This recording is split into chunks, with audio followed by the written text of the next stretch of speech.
Students, welcome back to Shri coaching class. तो चलो आज हम आपके लिए लेके आए 8th स्टैंडर्ड का history lesson number 10 arm revolutionary movement. तो सबसे पहले हम लोग इसका मतलब समझते हैं कि आर्म रिवॉल्यूशनरी मूवमेंट क्या है। आर्म मीन्स हथियार, जो भी हथियार वेपन्स वगैरह होते हैं ना, हम लोग उसको आर्म बोलते हैं। रिवॉल्यूशनरी मीन्स क्रांतिकारी, एंड मूवमेंट मीन्स जैसे कि आपको पता है कि आंदोलन, पूरे हिस्ट्री में हम लोग आंदोलन ही कर रहे हैं तो उसको हम लोग मूवमेंट बोलते हैं।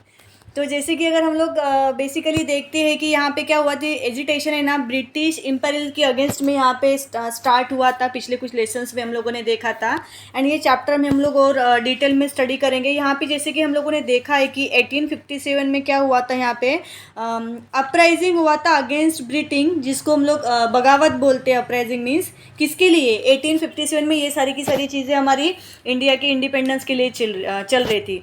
एंड बाद में यहाँ पे क्या हुआ था कि जो राम सिंह कुका है ना, उन्होंने रिबिलियन है ना ऑर्गेनाइज किया था यहाँ पे ब्रिटिश के अगेंस्ट में। जब यहाँ पे पंजाब में था ना गवर्नमेंट, उसके अगेंस्ट में यहाँ पे रिबिलेशन इन लोगों ने ऑर्गेनाइज किया था।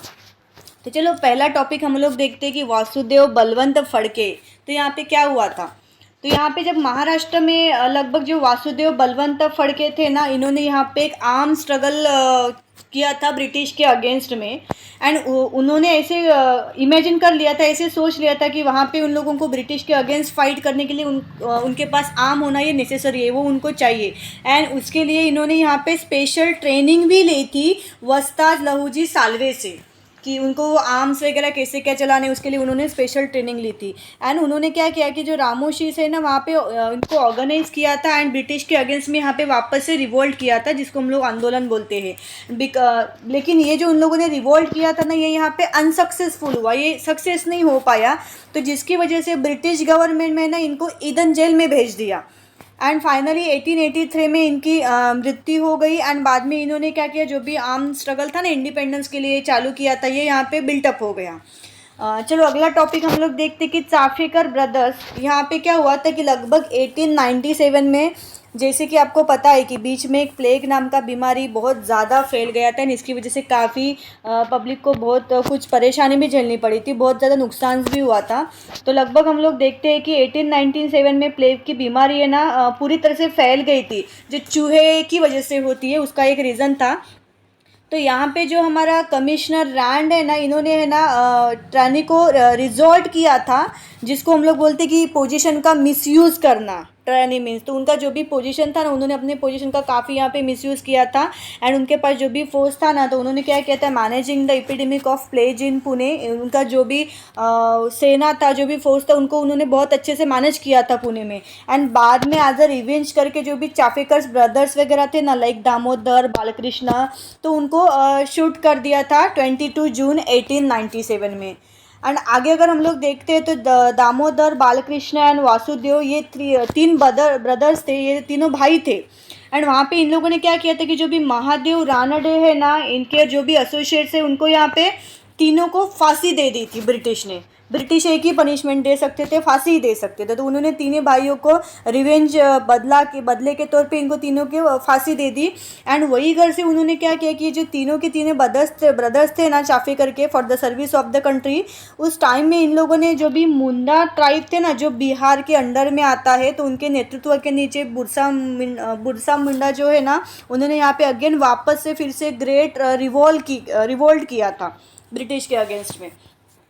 देन आगे का टॉपिक हम लोग देखते हैं कि अभिनव भारत। देखो अभिनव भारत क्या था, यहाँ पे बेसिकली हम लोग देखते हैं कि 1900 में स्वतंत्र वीर विनायक दामोदर सावरकर, ये नाम तो आपने सुना ही होगा, बहुत फेमस नाम है, इसको शॉर्टकट में हम लोग वीडी सावरकर भी बोलते हैं। तो उन्होंने मित्र मेला मित्र मेला नाम का एक सीक्रेट ऑर्गेनाइजेशन फाउंड किया था रिवॉल्यूशनरी मूवमेंट के लिए, लगभग ये नासिक में हुआ था। एंड सेम ऑर्गेनाइजेशन को उन्होंने बाद में रीनेम्ड कर लिया था एज अ अभिनव भारत करके। तो जो हमारे टॉपिक का नाम है, ये सारी चीज़ें 1904 में हुई थी। एंड बाद में जो सावरकर है ना, ये इंग्लैंड में चले गए थे हायर एजुकेशन लेने के लिए।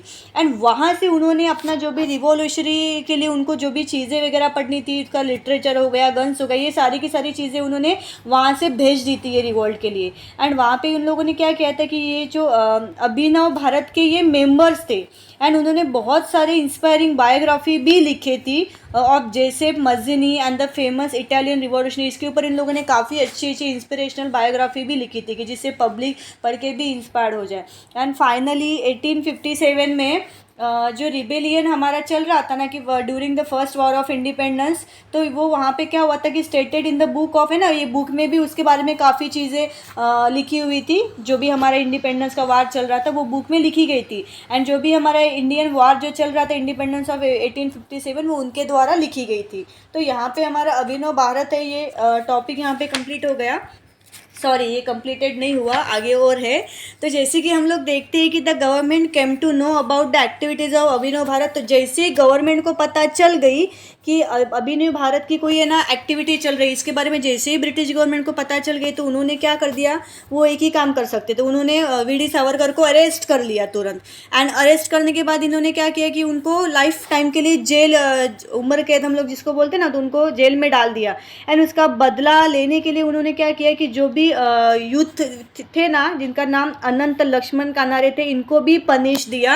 एंड जैक्सन जो है ना, killed Jackson the collector of the Nashik, and इनको यहाँ पे मार दिया। एंड बाद में गवर्नमेंट ने क्या कर दिया कि वो सारे लोगों को, है ना, इन्होंने अरेस्ट कर दिया जो अभिनव भारत ऑर्गेनाइजेशन में लिंक थे, वो सब उसके लिए काम करते थे, जो भी बंदे उससे कनेक्टेड थे सबको यहाँ पे उस गवर्नमेंट ने अरेस्ट कर लिया था। एंड बाद में यहाँ पे जो जैक्सन है ना, इसने क्या किया था कि the murder of Jackson was linked with the Swatantryaveer Savarkar by the government, तो इनका मर्डर भी कर लिया था इनके through.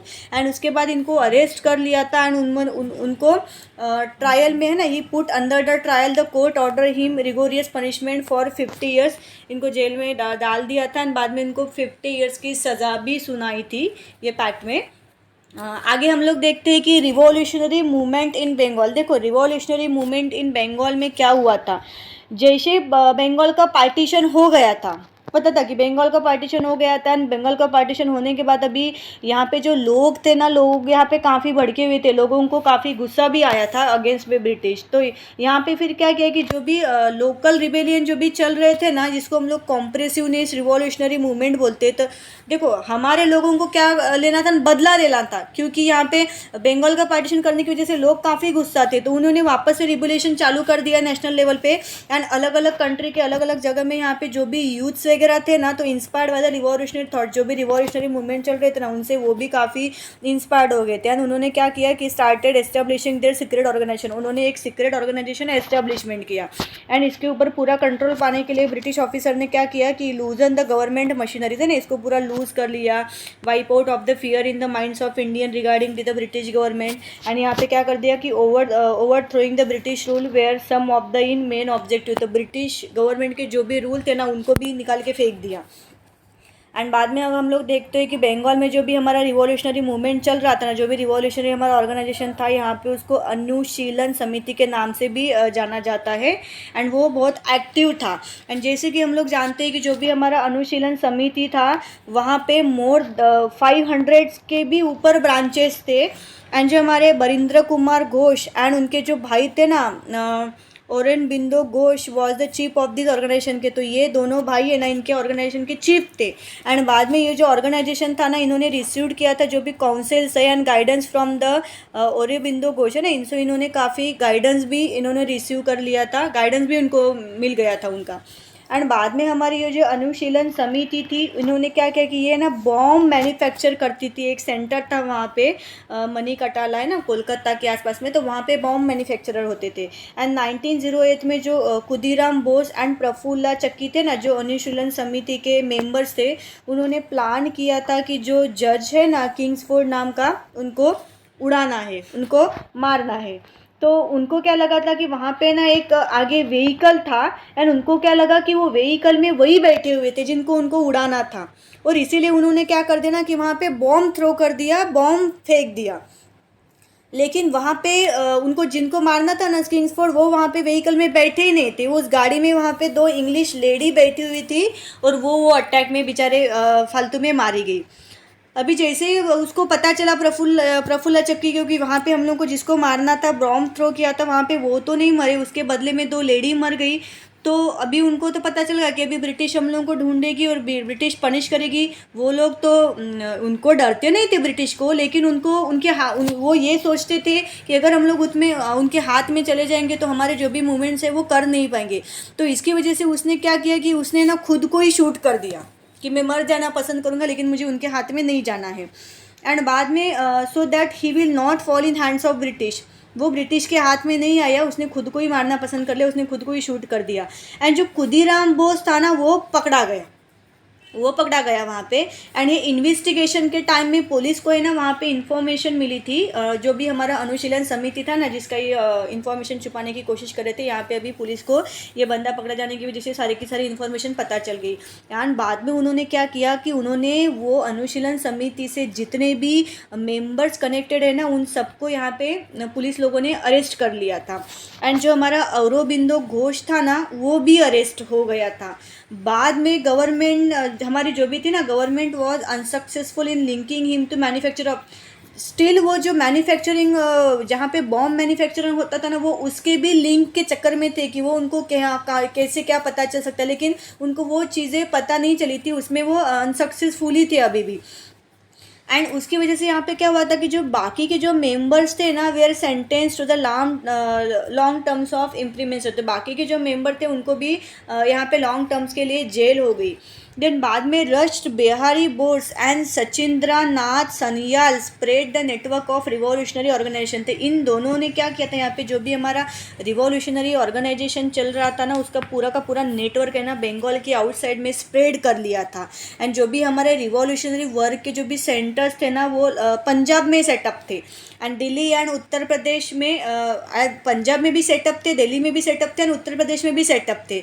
And rush Bihari Bose and उनके जो भी एसोसिएट्स थे ना उन्होंने यहाँ पे बहुत डेयरिंग एक्ट किया था बॉम्ब थ्रो करने का।